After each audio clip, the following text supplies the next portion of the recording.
اللہ پاک نے قرآن عظیم میں نماز کے تعلق سے ارشاد فرمایا اور بندوں کو حکم دیا۔ اللہ ارشاد فرماتا ہے وَأَقِيمُوا الصَّلَاةَ، نماز قائم کرو۔ جی جی، بے شک بے شک۔ آگے ارشاد فرماتا ہے زکوٰۃ کے تعلق سے وَآتُوا الزَّکَاةَ، زکوٰۃ ادا کرو۔ جی، پھر روزوں کے تعلق سے اللہ پاک قرآن میں ارشاد فرماتا ہے یا ایھا الذین آمنوا کتب علیکم الصیام، بے شک بے شک۔ اے ایمان والو تمہارے اوپر روزے فرض کیے گئے۔ تو دیکھیں اللہ پاک نے نماز کا حکم دیا، روزے کا حکم دیا، زکوٰۃ ادا کرنے کا حکم دیا، اور پروردگار عالم نے صاحب مال پہ حج بھی فرض فرمایا۔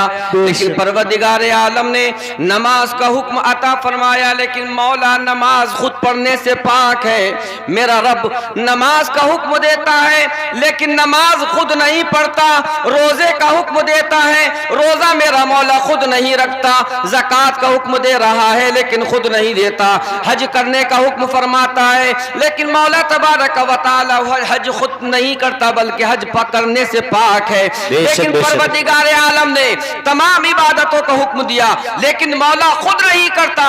لیکن جب باری آئی اپنے حبیب پاک علیہ الصلوۃ والتسلیم کی تو یہ نہیں فرماتا اے مسلمانوں تم میرے حبیب پہ درود و سلام پڑھو، یہ نہیں فرمایا بلکہ ارشاد فرماتا ہے ان اللہ وملائکتہ یصلون علی النبی یا ایھا الذین آمنوا صلوا علیہ وسلموا تسلیما۔ رب ارشاد فرماتا ہے بے شک اللہ اور اس کے ملائکہ نبی پر درود بھیجتے ہیں۔ اے ایمان والو تم بھی خوب خوب درود شریف بھیجا کرو، بے شک بے شک، سلام پڑھا کرو۔ حضرات دیکھیں رب فرماتا ہے پہلے فرمایا قرآن عظیم میں پہلے یہ نہیں ہے ایمان والو تم درود شریف پڑھو اور تم نبی کی بارگاہ میں سلام پڑھو، اور اس کے بعد پھر یہ ذکر ہوتا کہ اللہ تعالیٰ بھی پڑھتا ہے اور اس کے ملائکہ بھی پڑھتے ہیں، نہیں بلکہ پروردگار عالم نے ارشاد فرمایا ان اللہ وملائکتہ یصلون علی النبی۔ پہلے پروردگار عالم ارشاد فرماتا ہے بے شک اللہ اور اس کے ملائکہ درود پڑھتے ہیں۔ پہلے پروردگار عالم خود درود شریف نبی پاک صلی اللہ علیہ وسلم پر نازل فرماتا ہے۔ حضرات درود شریف پڑھنے کا جو نسبت کی جاتی ہے، جب اس صلاۃ کی نسبت اللہ کی طرف کی جاتی ہے تو اس کا مطلب ہوتا ہے رحمت، اور جب ملائکہ کی طرف اس کی نسبت کی جاتی ہے تو اس کا مطلب ہوتا ہے طلب رحمت ہوتا ہے اور رب کی بارگاہ میں دعا ہوتا ہے۔ پروردگار عالم نے خود ارشاد فرمایا، مولا تبارک و تعالی ارشاد فرماتا ہے کہ اے لوگوں صرف میں نے تم کو جو ہے اپنے نبی کی بارگاہ میں صلاۃ و سلام پڑھنے کا حکم نہیں دیا بلکہ میں بھی اب سب سے پہلے اپنے رسول کے اوپر رحمتوں کی بارش نازل فرماتا ہوں، اور فرشتے جو ہے میری بارگاہ سے میرے حبیب صلی اللہ علیہ وسلم پر رحمت و مغفرت کی جو ہے دعا کیا کرتے ہیں۔ اس کے بعد میں تم کو حکم دیا جا رہا ہے اے ایمان والو تم بھی نبی کی بارگاہ میں درود و سلام کی ڈالیاں پیش کرا کرو۔ حضرات درود شریف وہ وظیفہ ہے کہ جو انسان اس کو اختیار کر لیتا ہے پھر پوری زندگی کسی دوسرے وظیفے کی اس کو ضرورت نہیں پڑا کرتی۔ ایسا وظیفہ اللہ اکبر کبیرہ، جو انسان اس وظیفے کو اختیار کر لے اس کا عادی بن جائے تو برادران ملت اسلامیہ اگر ایک انسان معین طریقے سے ایک محدد ایک معین مقدار میں نبی کی بارگاہ میں درود شریف پڑھنے کا ایک معمول بنا لے تو برادران ملت اسلامیہ جہاں انسان کو دوسرے وظائف سے دنیاوی مال و جاہ حاصل ہوتا ہے، لیکن جو انسان درود پاک کا وظیفہ اختیار کر لیا کرتا ہے اس کو نبی پاک کی زیارت اور ملاقات سے مشرف ہو جاتا ہے، وہ انسان نبی پاک کی زیارت سے مشرف ہو جاتا ہے۔ اس قدر عظیم وظیفہ ہے حضرات، جو انسان اس کو اختیار کر لیتا ہے اس میں دنیا بھی حاصل ہوتی ہے، اس انسان کو آخرت بھی حاصل ہو جایا کرتی ہے۔ آپ کو جو کچھ چاہیے نبی کی بارگاہ میں درود و سلام کی ڈالیاں پیش کیا کیجئے۔ اگر کوئی انسان صاحب اولاد ہونا چاہتا ہے رب کی بارگاہ سے وہ اولاد کا متمنی و متلاشی ہے، اس کو چاہیے کہ درود شریف کا وظیفہ اختیار کرے۔ کسی انسان کا کاروبار نہیں چل رہا ہے، اس کو چاہیے کہ نبی کی بارگاہ میں صلاۃ و سلام پیش کیا کرے، درود شریف پڑھا کرے۔ اگر کوئی انسان جاہو حسن چاہتا ہے اس کو چاہیے کہ مصطفیٰ جان رحمت کی بارگاہ میں صلاۃ و سلام کا نذرانہ پیش کرے. اگر کوئی انسان بیماریوں میں گھرا ہوا ہے اس کو چاہیے کہ مصطفیٰ جان رحمت کی بارگاہ میں صلاۃ و سلام کے نذرانے پیش کرے, اس لیے کہ یہ وہ وظیفہ ہے جو انسان اس کو اختیار کر لیا کرتا ہے, یہ وظیفہ اس کو تمام وظیفوں سے بے نیاز کر دیا. بے شک سبحان اللہ, حقیقت بات ہے, بہت اچھے ماشاءاللہ. حضرات اس لیے علماء اہل سنت کا یہ طریقہ ہے کہ اپنی دعاؤں کے اندر, اپنی محفلوں کے اندر, اپنے وعظوں کے اندر, وعظ و نصیحت کے اندر ابتدا سے لے کر آخر تک اب سبھی لوگوں سے پڑھتے بھی ہیں اور پڑھواتے بھی ہیں. برادران ملت اسلامیہ, حضرت مولانا جمیل قادری فرماتے ہیں مومنوں پڑھتے رہو تم اپنے آقا پر درود. بے شک مومنوں پڑھتے رہو تم اپنے آقا پر درود, ہے فرشتوں کا وظیفہ الصلاۃ والسلام. سبحان اللہ سبحان اللہ. دیکھیں بے شک ایک مرتبہ نبی پاک صلی اللہ علیہ وسلم جمعہ شریف کے لیے ممبر شریف پر تشریف لے جا رہے ہیں. سرکار نے جیسے ہی پہلی سیڑھی پہ قدم رکھا میرے آقا ارشاد فرماتے آمین. پھر دوسری سیڑھی پہ قدم رکھا, سرکار فرماتے آمین. تیسری سیڑھی پہ قدم رکھا, فرمایا آمین. برادران ملت اسلامیہ, صحابہ کرام دیکھ کر کے تعجب کرنے لگے, سوچنے لگے کہ سرکار یہ 3 مرتبہ مصطفیٰ جان رحمت نے آمین فرمایا, تب کہ نہ کوئی دعا کہنے والا دکھ رہا ہے, نہ کسی نے دعا کی. چونکہ عموماً دعا جو ہے دعا کے اوپر ہی آمین کہا جاتا ہے, کوئی دعا کرنے والا دکھ نہیں رہا ہے, لیکن میرے آقا فرماتے ہیں آمین آمین آمین. 3 مرتبہ سرکار نے فرمایا. حضرات جب نماز سے فارغ ہو جاتے ہیں مصطفیٰ جان رحمت کی بارگاہ میں سوال کیا جاتا ہے اے اللہ کے رسول آج عجیب و غریب معاملہ آپ سے دیکھنے میں آیا ہے, آپ نے کبھی اس سے پہلے ایسا نہیں کیا کہ ممبر شریف پہ جائیں تو آمین کہیں. آج آپ نے 3 مرتبہ جو ہے تینوں سیڑھیوں پہ قدم رکھتے ہوئے آپ نے آمین کہا ہے, آخر اس کی مصلحت کیا ہے, اس کی وجہ خاص کیا ہے؟ تو میرے آقا صلی اللہ علیہ وسلم ارشاد فرماتے ہیں میں نے جیسے ہی پہلی سیڑھی پہ قدم رکھا جبریل امین میری بارگاہ میں آ گئے, اور آنے کے بعد عرض کرتے ہیں یا رسول اللہ تباہ و برباد ہو جائے وہ شخص کہ جس کے سامنے آپ کا ذکر کیا جائے اور آپ پر درود شریف نہ پڑھے. میں نے کہا آمین. بے شک. حضرات دیکھیں آپ بالترتیب نہیں, بغیر ترتیب کے میں پیش کر رہا ہوں, بالترتیب نہیں ہے. سرکار فرماتے ہیں آمین. کس بات پہ؟ حضرت جبریل امین نے کہا یا رسول اللہ جس کے سامنے آپ کا ذکر کیا جائے پھر وہ انسان آپ کا نام سن کے آپ پر درود شریف نہ پڑھے وہ شخص تباہ و برباد ہو جائے. حضرات یہ کہہ کون رہا ہے؟ حکم کس کا ہے؟ رب کا حکم ہے, زبان جبریل امین کی ہے. اور سرکار کیا فرماتے؟ آمین. سرکار نے فرمایا آمین. یعنی اگر کسی انسان نے نبی پاک کا ذکر سنا اور سننے کے بعد درود شریف نہیں پڑھا تو جبریل امین نے اس کو بد دعا دی ہے, اور میرے آقا نے اس پر آمین کہا ہے.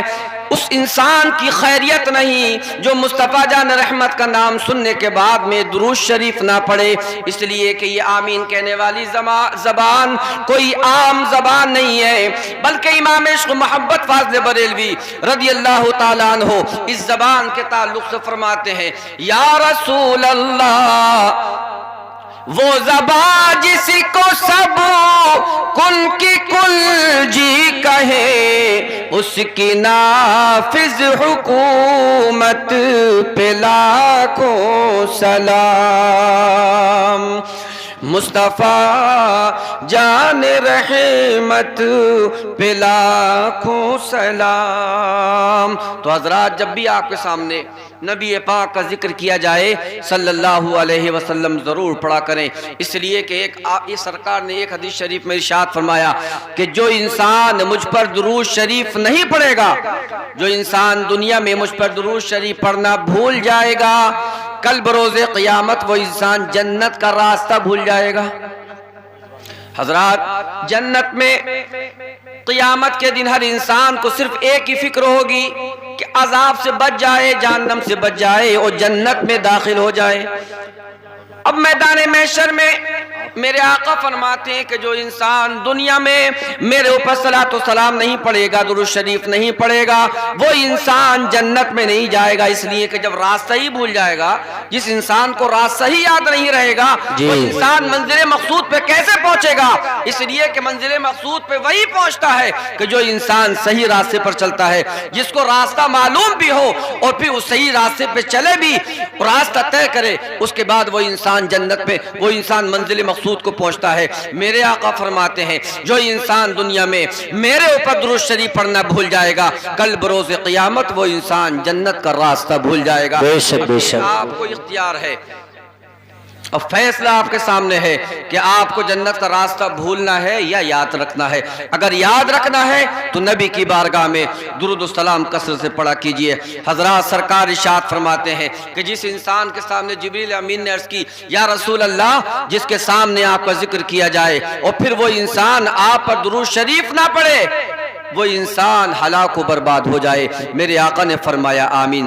اس کے بعد دوسری بات جبریل امین عرض کرتے ہیں یا رسول اللہ، تباہ و برباد ہو جائے وہ انسان کہ جس انسان نے رمضان شریف کا مہینہ پایا، اس میں عبادت کر کے اپنے رب کو راضی کر کے اپنے لیے بخشش کا سامان نہیں کیا، برباد ہو جائے وہ انسان۔ بے شک بے شک۔ حضرات آج کے دور میں دیکھنے میں آتا ہے ہمارے کتنے جوان جو بزرگ ہیں اور سن ایاز کو طویل عمر ہے، عمر زیادہ ہے، کسی مرض کی وجہ سے روزہ نہیں رکھ سکتے، کفارہ ادا کرتے ہیں، بات سمجھ میں آتی ہے۔ لیکن کچھ لوگ ہمارے جوان ایسے ہیں، اللہ نے صحت عطا فرمائی ہے، توانا و تندرست ہیں، جسم میں بھی جان ہے، کڑیل جوان ہیں، لیکن اس کے باوجود رمضان شریف کے مہینے میں صبح کو سگریٹ پیتے ہوئے نظر آتے ہیں، بیڑی پیتے ہوئے نظر آتے ہیں۔ اب اگر آتے ہوئے کسی کو دیکھا معظم انسان کو، معزز انسان کو، تو پھر اس سے حیا کرتے ہیں، بچتے ہیں۔ حضرات تعجب کی بات ہے کہ جس سے حیا کرنا چاہیے اس سے تو حیا کی نہیں جا رہی، اور جس سے اگر نہیں بھی کریں، مولانا صاحب سے یا امام صاحب سے، قاری صاحب سے اگر آپ حیا نہیں بھی کریں گے تو ایسا نہیں ہے کہ وہ آپ کو کنویں میں لٹکا دیں گے، وہ آپ کے ساتھ کیا کہیں گے؟ بس آپ کو دیکھ کر کے افسوس کریں گے، اور بہت کریں گے تو آپ کو نصیحت۔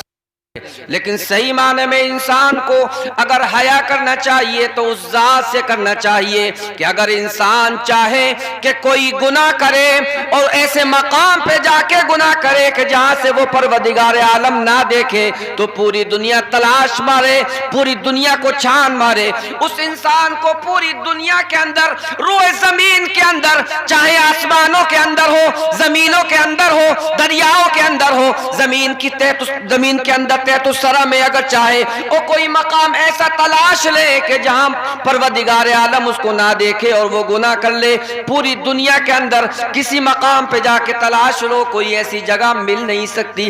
حضرات جب ہم کوئی گناہ کریں اور وہ ہمارا گناہ پروردگار عالم سے چھپ نہیں سکتا تو پھر ہم کو چاہیے کہ ایسے گناہ کو چھوڑ دیں، اس لیے کہ وہ پروردگار عالم اس کے سامنے تمام چیزیں، ہر چیز اس کے سامنے جو ہے وہ عیا اور ظاہر ہے، وہ دلوں کے خطرات سے باخبر ہے، ہمارے دلوں میں کیا چل رہا ہے اللہ رب العزت خوب واقف ہے، وہ خوب جانتا ہے کہ ہمارے نظریات کیا ہیں، ہمارے دل میں کیا ہے، ہمارے دل کے اندر کیا تصورات آ رہے ہیں، دماغوں کے اندر، ذہنوں کے اندر ہمارے کیا فطور چل رہا ہے، وہ سب سے باخبر ہے، سب کچھ جانتا ہے۔ تو حضرات سب سے زیادہ حیا کرنے کا مستحق اگر کوئی ذات ہے تو وہ پروردگار عالم کی ذات ہے، لہذا چاہیے کہ اس سے حیا کریں کہ جس سے آپ کا ظاہر و باطن کچھ چھپا ہوا نہیں، سب کچھ اس کے سامنے ہے۔ حضرات تو میرے آقا ارشاد فرماتے ہیں ہلاک و برباد ہو جائے وہ انسان، جبریل کہتے ہیں کہ جو انسان رمضان شریف کا مہینہ پائے اور اس میں عبادت کرنے کے بعد میں اپنے رب کو راضی نہ کر سکے، سرکار فرماتے ہیں آمین۔ اور تیسری چیز میرے آقا فرماتے ہیں کہ جبریل امین نے عرض کی یا رسول اللہ، تباہ و برباد ہو جائے وہ انسان کہ جو بڑھاپے کی منزل میں اپنے والدین کو پائے، دونوں والدین کو، والدہ اور والدین کو یا دونوں میں سے ایک کو، جو انسان اپنے والدین کو بڑھاپے کی منزل میں پائے اور پانے کے بعد ان کی خدمت کر کے وہ انسان جنت حاصل نہ کر سکے، وہ انسان تباہ و برباد ہو جائے۔ حضرات اگر آپ اس پہ غور کریں تو آج معاشرے کا بڑا برا حال ہے۔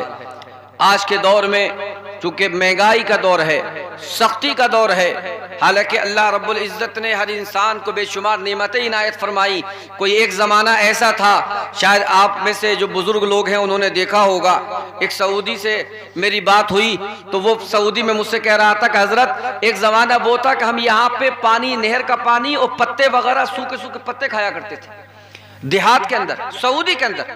وہ کہتا تھا کہ ایک زمانہ وہ تھا، ہمارے باپ دادا ہمیں بتایا کرتے تھے اور ہم نے خود بھی دیکھا وہ کہ ہم کبھی کبھی ایسا ہوتا تھا کہ ایک گھاس آتی ہے، پیڑ ہوتا ہے وہاں پر، اس کے پتے جو ہے کبھی کبھی اس کو بھی کھایا کرتے تھے۔ یہ عالم تھا، اور آج اللہ پاک نے سعودی کے اندر ایسا فضل خاص فرمایا ہے کہ دنیا کی وہ تمام نعمتیں جو پوری کائنات میں پائی جاتی ہیں، چاہے امریکہ میں پائی جاتی ہو، لندن میں پائی جاتی ہو، ہندوستان میں پائی جاتی ہو، چاہے پاکستان کے اندر پائی جاتی ہو، چاہے کسی کنٹری کے اندر پائی جاتی ہو، وہ تمام نعمتیں اگر آپ چاہیں تو آپ کو سعودی عرب کی ایک سپر مارکیٹ کے اندر وہ تمام نعمتیں آپ کو مل سکتی ہیں۔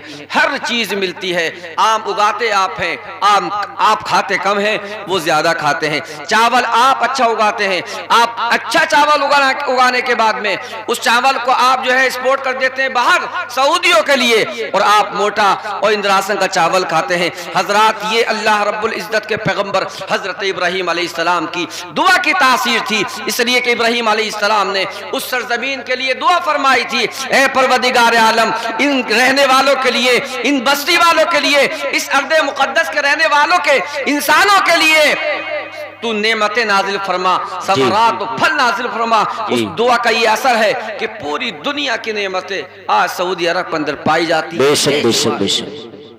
ہمارے یہاں تو ختم بھی ہو جاتی ہیں، فصلی چیزیں ختم ہو جاتی ہیں، وہاں بغیر فصل کی چیز بھی آپ کو ملا کرتی ہے۔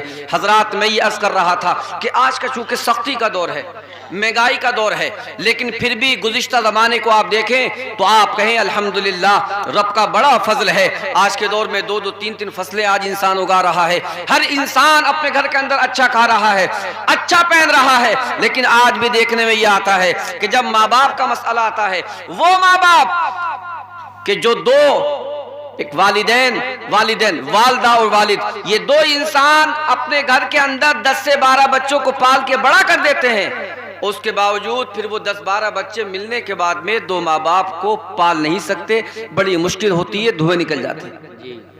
حضرات بڑے افسوس کا مقام ہے، یہ تعلیم ہماری شریعت کی نہیں، یہ مصطفیٰ جان رحمت کی تعلیمات میں سے نہیں ہے۔ میرے آقا صلی اللہ علیہ وسلم نے ارشاد فرمایا، حضرت جبریل فرماتے ہیں کہ جبریل عرض کرتے ہیں یا رسول اللہ، جو انسان اپنے والدین کو بڑھاپے میں پائے اور ان کی خدمت کر کے جنت کا مستحق نہ بن سکے، ہلاک ہو جائے وہ انسان۔ یاد رکھو یہ دعا جو ہے، یہ دعا حضرت جبریل امین کی ہے، یہ حکم رب کا ہے، دعا جبریل امین کی ہے، اور اس پر آمین آمینہ کے لال کی ہے۔ یاد رکھ لیں، جو انسان والدین کا دل دکھاتے ہیں، جو ماں باپ کو ستاتے ہیں، وہ اپنی شامت اعمال پہ غور کریں کہ ان کے ساتھ کیا ہونے والا ہے۔ جو انسان اپنے والدین کے دل کو دکھائے گا، ان کی توہین کرے گا، میں لکھ کے دے دیتا ہوں اور میرا گریبان پکڑ لینا اگر بات جھوٹی ہو، وہ انسان چاہے کتنی ترقیاں کیوں نہ کر لے، جو انسان والدین کا گستاخ ہے، پوری دنیا میں کبھی اس نعرہ تکبیر، نعرہ رسالت، جشن عید میلاد النبی، حضور سید رضوان میاں صاحب قبلہ، اولاد غوث اعظم، اولاد غوث اعظم، حضور سید رضوان میاں صاحب قبلہ، نعرہ تکبیر، نعرہ رسالت، مسلک اعلی حضرت، نعرہ تکبیر، علماء اہل سنت، حضور سید رضوان میاں صاحب قبلہ، نعرہ تکبیر، نعرہ رسالت۔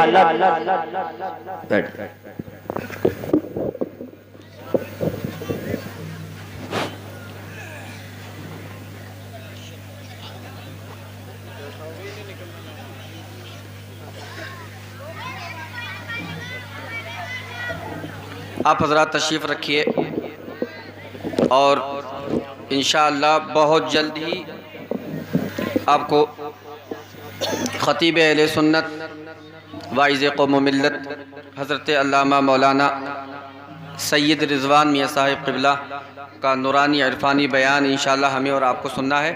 جی آپ حضرات تشریف رکھیں، اور یہ جو بھائی صاحب کھڑے ہوئے ہیں میری گزارش ہے اگر ہماری اتنی بات مان لیں کہ تشریف رکھیں، بیٹھ جائیں، اور جو باہر بیٹھ کھڑے ہوئے ہیں وہ بھی ان سے گزارش ہے کہ سردی میں باہر مت کھڑے ہوئیے، طبیعت خراب ہو جائے گی، اندر پنڈال میں آ جائیے۔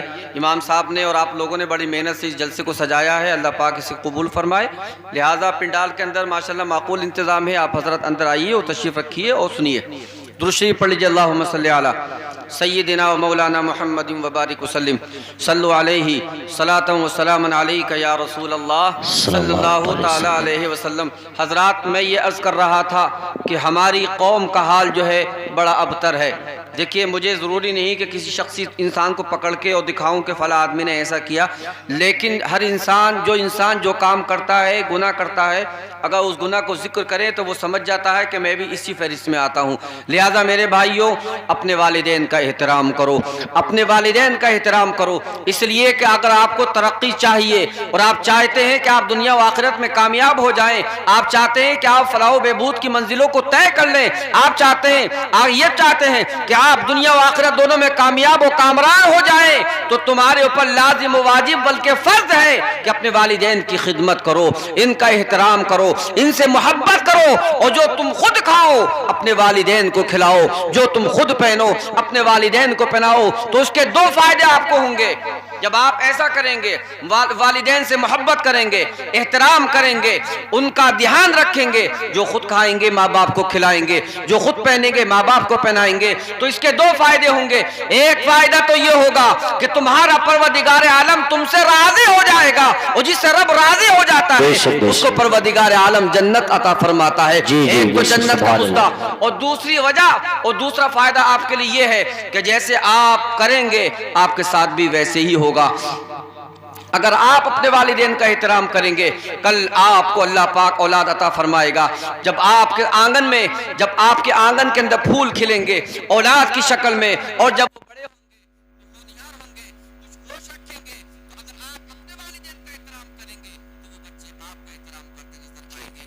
آپ اپنے والدین کا احترام کرو گے، ان کو اچھا کھلاؤ گے، ان کو اچھا پہناؤ گے، کل جب تمہارے بچے جوان ہو جائیں گے، کنے جوان ہو جائیں گے، تو تم بڑھاپے کی منزل پہ پہنچ جاؤ گے، تو پھر تمہارے بچے تم کو بھی اچھا کھلائیں گے، پلائیں گے، تمہارا احترام کریں گے، اپنے سر پر بٹھائیں گے، دل میں جگہ دیں گے۔ لیکن یہ ہوگا جب ہی کہ جب آپ اپنے والدین کا احترام کریں گے۔ وہ انسان بہت بڑا نادان ہے کہ جو اپنے والدین کو گالیاں بکتا ہے، استغفر اللہ، 7 بار معاذ اللہ۔ جو انسان والدین کے تعلق سے قرآن عظیم نے ارشاد فرمایا وَلَا تَقُل لَّهُمَا اُفٍّ، اس آیت کریمہ میں وَقَضَىٰ رَبُّكَ أَلَّا تَعْبُدُوا إِلَّا إِيَّاهُ وَبِالْوَالِدَيْنِ إِحْسَانًا۔ یہ آیت کریمہ میں اللہ پاک نے اپنی عبادت کے فوراً بعد اگر کسی کا ذکر کیا ہے تو والدین کا ذکر کیا ہے۔ بے شک بے شک۔ رب فرماتا ہے، تمہارے رب نے فیصلہ فرما دیا کہ تم عبادت صرف پروردگار عالم کی کرو۔ وَبِالْوَالِدَيْنِ إِحْسَانًا، اپنے والدین کے ساتھ حسن سلوک کرو۔ اور اسی میں فرماتا ہے وَلَا تَقُل لَّهُمَا اُفٍّ، اگر وہ بڑھاپے کی منزل کو پہنچ جائے اور آپ سے کوئی کام کہیں یا آپ ان سے کچھ کہیں، وہ سننے میں خطا کریں، کوئی بات صحیح طریقے سے سن نہیں پائے، اور آپ کو وہ جو ہے آپ کے دل پر شاق اور گرا گزرے، اور آپ کو معاذ اللہ اگر غصہ آنے لگے، تو بہت سارے لوگ کہتے ہیں، کچھ کہتے نہیں لیکن کہتے ہیں ناپسندیدگی کا، غصے کا اظہار کرتے ہیں۔ قرآن نے فرمایا یہ والدین کی بارگاہ وہ عظیم بارگاہ ہے کہ تم کو گالی بکنا تو بہت بڑی بات ہے، ان کو زد و کوب کرنا معاذ اللہ یہ تو بہت بڑی بات ہو گئی۔ تمہارے لیے اتنا بھی حکم نہیں ہے اور اتنی بھی اجازت نہیں، تمہاری اتنی بھی جسارت و ہمت نہیں ہونا چاہیے کہ تم والدین کے سامنے اف تک کہو۔ لہٰذا ہر اعتبار سے ہر حال میں اپنے والدین کا احترام کیجئے۔ اگر ترقیوں پہ فائز ہونا چاہتے ہیں، ماں باپ کا احترام کرو تو تمہارے بچے تمہارا احترام کریں گے۔ اللہ رب العزت ہم تمام کو والدین کے ساتھ حسن سلوک کی توفیق عطا فرمائے۔ آج ہمیں اور آپ کو تمام لوگوں کو بالخصوص حضرت کا خطاب سننا ہے انشاءاللہ، اور مجھے بھی سننا ہے، لہذا میں اپنی گفتگو یہی ختم کرتا ہوں۔ استغفر اللہ ربی من کل ذنب واتوب الیہ واخر دعوانا ان الحمد للہ رب العالمین۔ ایک مرتبہ زور سے بلند آواز سے کہہ لیجئے لا الہ الا اللہ